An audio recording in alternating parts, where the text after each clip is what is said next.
ডিম ফোটানো মেশিনের W1209 টেম্পারেচার কন্ট্রোল কানেকশানের জন্য যে যে উপকরণগুলি প্রয়োজন তার মধ্যে অন্যতম হলো 12 ভোল্টের একটি অ্যাডাপ্টার, একটি ফিমেল ডিসি পাওয়ার কানেক্টর, এরপর যেটি প্রয়োজন একটি 60 ওয়াটের বাল্ব, 60 ওয়াটের বাল্ব হলেই হবে, এবং একটি হোল্ডার, সঙ্গে একটি 12 ভোল্টের ডিসি ফ্যান। এই কটি উপাদান হলেই মোটামুটি আমরা W1209 টেম্পারেচার কন্ট্রোলারের কানেকশনটি আমরা করে নিতে পারবো। এবার আপনাদের দেখায় W1209 টেম্পারেচার কন্ট্রোলারটি দেখতে পাচ্ছেন, এবং এই কন্ট্রোলার দিয়েই কিন্তু আমরা কানেকশনটি করে নেব।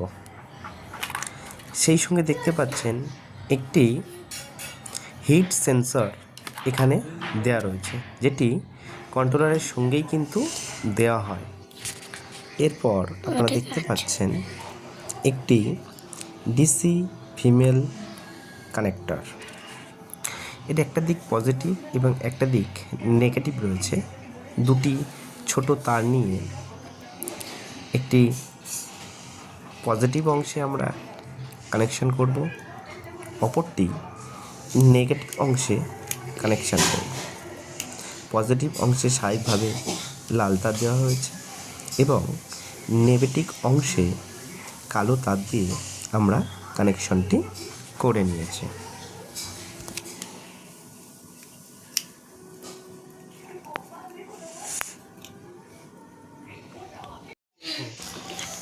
এরপর আপনারা দেখতে পাচ্ছেন W1209 টেম্পারেচার কন্ট্রোলার। এই কন্ট্রোলারের হিট সেন্সরটি আমরা প্রথমে খুলে নেব। তারপর হিট সেন্সরের সাথে টেম্পারেচার কন্ট্রোলারের কানেকশানটি করে নেব। দেখতে পাচ্ছেন সাদা রঙের দুটি অংশ যেখানে আমরা কানেক্ট করে দিলাম। দেখতে পাচ্ছেন 12 ভোল্টের অ্যাডাপ্টার। এর সঙ্গে যে ফিমেল কানেক্টারটা ছিল সেই কানেক্টারটির জ্যাক দুটো একসঙ্গে সেট করে নেওয়া হলো, এবং ফিমেল কানেক্টার থেকে যে লাল রঙের তারটি বেরিয়ে এসেছে সেটি টেম্পারেচার কন্ট্রোলারের যে পোর্টগুলো দেখতে পাচ্ছেন সেখানে যেখানে পজিটিভ লেখা রয়েছে, অর্থাৎ ডান দিক থেকে 2 নম্বরে যে পোর্টটি রয়েছে সেখানে আমরা কানেকশান করে নেব। আপনারা দেখতে পাচ্ছেন কীভাবে কানেকশান করছি, এবং একই সঙ্গে ডিসি ভোল্টের যে ফ্যানটি ছিল সে ফ্যান থেকে যে লাল রঙের তারটি বেরিয়ে এসেছে সেই তারটি ঠিক একই জায়গায় যেখানে ফিমেল কানেক্টর থেকে যে তারটি চলে এসেছিলো সেই জ্যাকে একসঙ্গে আমরা সেট করে ভালো করে আটকে নেব। এটি খুব সুন্দর করে করতে হবে, কিন্তু ছোটো জায়গা বারবার খুলে যায়, তাই একটু ধৈর্য ধরে এই জায়গাটি কানেক্ট করে নিতে হবে। উল্টো দিকে যে কালো তারটি রয়েছে যেটা ফিমেল কানেক্টর, এবং উল্টো দিকে ফ্যান থেকে যে কালো তারটি এসছে, এই দুটি কালো তার একসঙ্গে করে টেম্পারেচার কন্ট্রোলারের যে পোর্ট রয়েছে, অর্থাৎ টেম্পারেচার কন্ট্রোলারের দেখুন একেবারে ডান দিকে যে পোর্টটি দেখতে পাচ্ছেন এই পোর্টটাতে কানেক্ট করে নিতে হবে। দুটি তারই কিন্তু ওই ডান দিকের পোর্টটাতেই কিন্তু কানেক্ট হবে। ছোট জায়গা, একটু ধৈর্য ধরে কিন্তু এই কানেক্টটি করে নিতে হবে, এবং স্ক্রুটা শেষে ভালো করে টাইট দিতে হবে যাতে খুলে না যায়।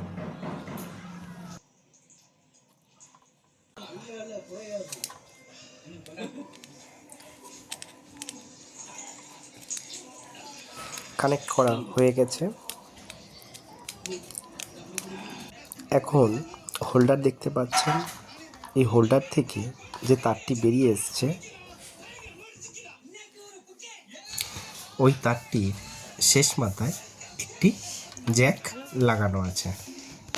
হোল্ডার থেকে জ্যাক পর্যন্ত যে দুটি পেঁচানো তার রয়েছে তার মধ্যে একটি তার কেটে নিতে হবে, এবং যেটি হোল্ডার থেকে তারটি এসছে সেই তারটি টেম্পারেচার কন্ট্রোলারের K0 পোর্টের সঙ্গে কানেক্ট করতে হবে, যেটি কন্ট্রোলারের একদম বাঁ দিকে যেই পোর্টটি রয়েছে। ভালো করে মনে রাখবেন, হোল্ডার এবং জ্যাকের মাঝে যে তারটি কাটা হয়েছে এবং হোল্ডার থেকে যে তারটি এসেছে সেটি কিন্তু কন্ট্রোলারের K0-তে কানেক্ট করতে হবে।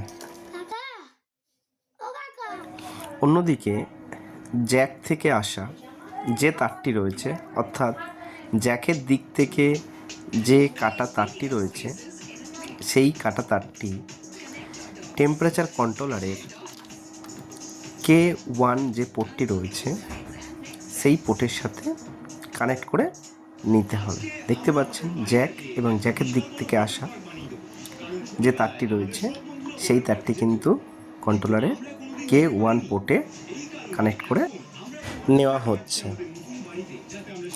এই কানেকশানটি হয়ে যাওয়া মানে W1209 টেম্পারেচার কন্ট্রোলারের পুরো কানেকশানটি হয়ে যাওয়া। এবার ইলেকট্রিক দিলেই চলবে। ইলেকট্রিক কানেকশানের জন্য 12 ভোল্টের অ্যাডাপ্টার এবং যে হোল্ডার থেকে যে জ্যাকটি এসেছিল জ্যাকটি লাগিয়ে নিতে হবে। এবার হোল্ডারের সঙ্গে 60 ওয়াটের বাল্বটি লাগিয়ে ইলেকট্রিক প্লাগ থেকে সুইচটা অন করলেই কিন্তু আমাদের টেম্পারেচার কন্ট্রোলার চলতে শুরু করবে। এখানে সমস্ত কানেকশান সঠিকভাবে করা হলেও ডিম ফোটানোর জন্য টেম্পারেচার কন্ট্রোলারের কতগুলো সেটিং আমাদের করে নিতে হবে, যাতে ইনকিউবেটরের মধ্যে সঠিক তাপমাত্রা বজায় থাকে। ইলেকট্রিক সেফটির জন্য হোল্ডার থেকে আসা জ্যাকটি ইলেকট্রিক বোর্ড থেকে খুলে তবেই সেটিংটি করবে। এই কন্ট্রোলারে 3টি বটন দেখতে পাচ্ছেন, সেট, প্লাস এবং মাইনাস। সেট বাটনে ক্লিক করে নির্দিষ্ট টেম্পারেচার প্লাস মাইনাস করে 37.7 সেট করে নেবেন। এরপর সেট বটমে প্রেস করে রেখে P0 সেট করে নিতে হবে। P0-তে রাখতে হবে H, তারপর P1 সেট করে নিতে হবে। P1-এ প্লাস মাইনাস করে রাখবেন 0.5। এরপর P2 সেট করে নিতে হবে। P2-তে রাখবেন 40। কেননা P2 40 রাখলে সুবিধা এটি, যদি কখনো টেম্পারেচার কন্ট্রোলারে গোলযোগ দেখা দেয় সেক্ষেত্রে ইনকিউবেটরের মধ্যে 40 ডিগ্রি সেলসিয়াসের ওপরেই উঠলেই কিন্তু লাইটটি অফ হয়ে যাবে এবং কোনো গোলযোগ হওয়ার আগেই কিন্তু কন্ট্রোলার অনেকটাই কন্ট্রোল করে নিতে পারবে। এরপরে আসবেন P3-তে। যদিও P3 সেটিংয়ের দরকার পড়ে না, তবু এখানে -50 রাখবেন। P4 0 রাখবেন, P5 0 রাখবেন এবং P6 অফ রেখে দেবেন। এখানেই টেম্পারেচার কন্ট্রোলারের সমস্ত সেটিং কিন্তু হয়ে যাবে। এবার আমরা দেখে নেব কিভাবে এই টেম্পারেচার কন্ট্রোলার কাজ করছে। আমি কন্ট্রোলারে সেন্সরটি লাইটের কাছে নিয়ে গেলাম যাতে তাপমাত্রা বৃদ্ধি পায়। সেন্সরটি লাইট স্পর্শ করার সঙ্গে সঙ্গে কন্ট্রোলারের তাপমাত্রা কিন্তু বৃদ্ধি পাচ্ছে। দেখুন, বৃদ্ধি পেতে পেতে যখন 37.7 ডিগ্রি সেলসিয়াসে পৌঁছাবে তখনই কিন্তু লাইটটি নিভে যাবে।